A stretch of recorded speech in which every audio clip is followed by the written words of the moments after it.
and welcome to Science in 5. I'm Vismita Gupta-Smith, and these are WHO's Conversations in Science.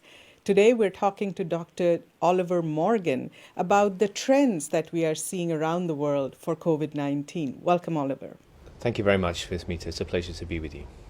Oliver, what is the data and science telling us about COVID-19 transmission and the picture around the world? Well, Vismita, we're seeing quite a concerning picture.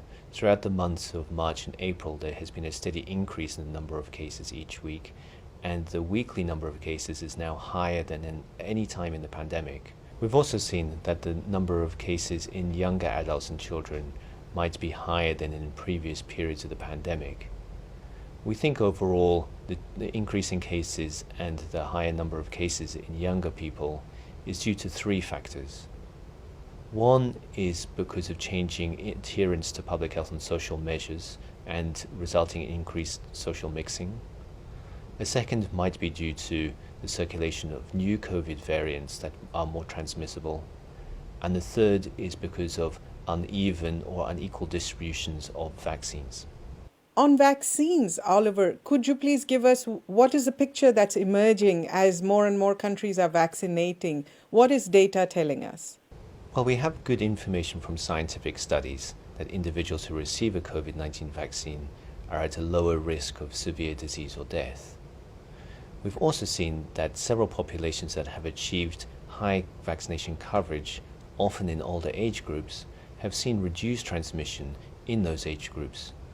However, not all populations have been able to achieve high vaccination coverage, and we still see circulation of COVID-19 in all age groups, and especially in the younger age groups who are not vaccinated. For this reason, it's very important that we all continue to adhere to public health and social measures to reduce the occurrence of transmission of COVID-19. So, Oliver, based on the trends that you described and the picture that you just painted, what is the way forward for us in this pandemic? Public health and social measures are an important part of what we all must do, even though people are getting very tired.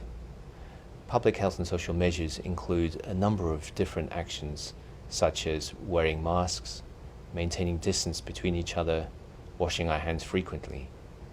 When we do need to meet, it's important that, where possible, we meet in places with good air circulation.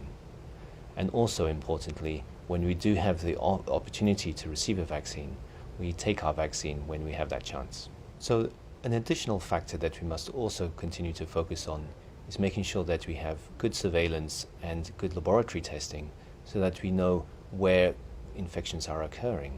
This allows us to adjust the public health and social measures as needed.